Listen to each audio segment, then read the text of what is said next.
It's what I do. I break out in conversations. Used to upset my school teachers and principal, but how did I know at that age I was going to be in radio, right? Arrow.net, ARROE.net. Let's do it. Let's play it forward. These are real people, real stories.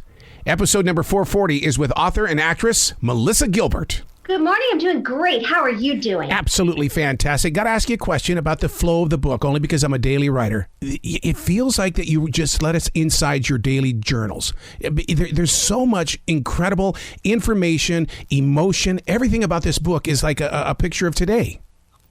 Oh my gosh. Thank you so much. That's a very, very, very high compliment indeed. I so appreciate it.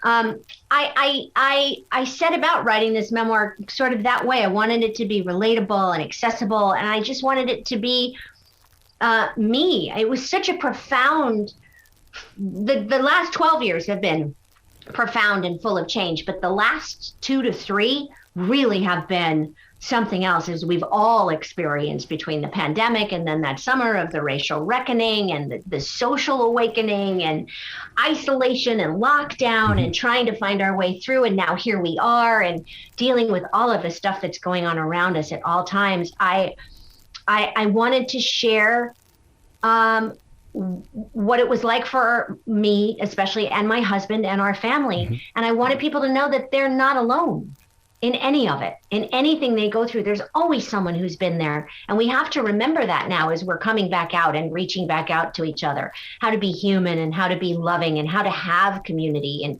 how to have all of the things that we had before. My mantra is share your story or someone will write it for you. And I think that's the reason why I've embraced this book, Back to the Prairie, is because you are sharing your story. And that's what's great about this. Yes, it's straight from the horse's mouth.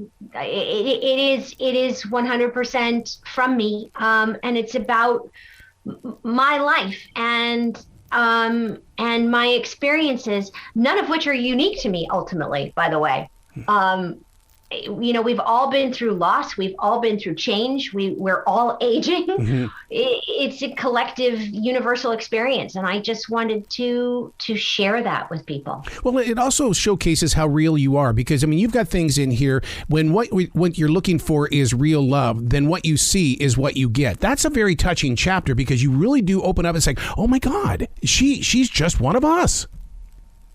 Well, that was my hope, and I'm glad you saw it that way. And yeah, I'm at this extraordinary place in my life now where I'm really, I've left Los Angeles. I've allowed myself to grow into myself. I stopped coloring my hair. There's no filler and Botox in my face. I'm just 100% me, and I'm married to this extraordinary man, Tim Busfield. We have this wonderful partnership, and now we have this wonderful home and these kids and grandkids. And I wanted to share that with people. And I wanted especially to let women of a certain age know that not only is it okay to age, but we really need to celebrate that this is who we are, and really force people to see us as we are, these forces to be reckoned with. There's nothing more incredible than a wise, centered, grounded woman, really. Do you feel like you're a messenger in the way that people do need to be grounded, and the way that the language you speak is through the everyday experience?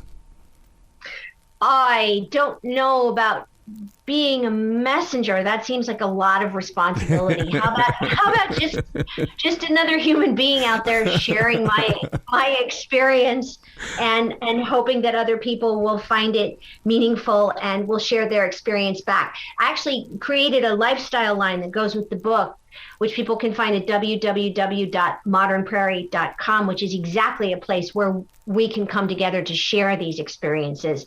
And primarily, it's also there to celebrate and uplift women 45 and older and give us a forum to share all of this stuff, whether it's crafting or cooking or wellness or mental health or physical well-being, whatever it is we're going through. This is a place to celebrate that and to share the things that we love. And so I don't know if I'm a messenger so much as a participant.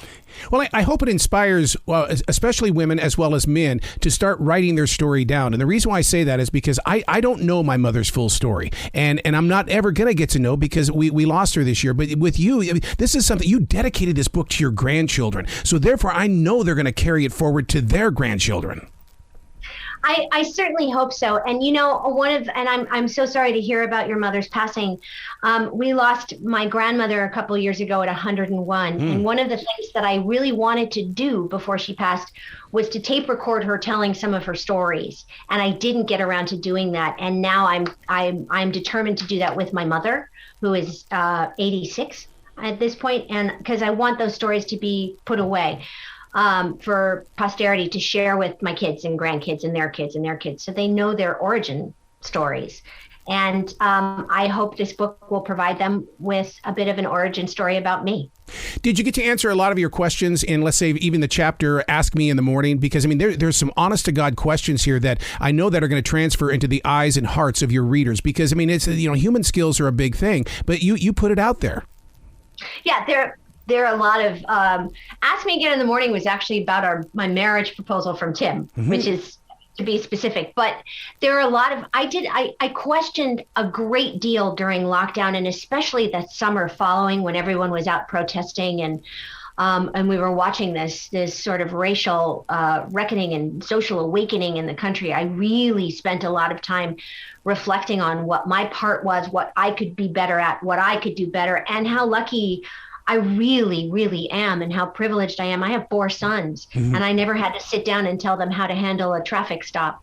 Just the assumption that they would get a ticket or not get a ticket, and that's something that I don't want to ever take for granted again. And so I think that's one of the things that I love most in people is a curiosity and a willingness to learn. Yep. That to me is so admirable. I have that a great deal. I don't know everything. And so consequently, people who are the opposite, who think they know everything, and I won't name names, but some of them are in and have been in very powerful positions of leadership that don't want to hear any information from anyone. I not only have no respect for that, it makes me very nervous because I think curiosity is a wonderful asset and something we should celebrate. And I think one of the greatest things we can do as people is say, I don't know. Let me learn about that. That's it. Please come back to this show anytime in the future, Melissa. The door is always going to be open for you. Bless you. Thank you so much. I so appreciate it. Well, you be brilliant today, okay? I will. You too.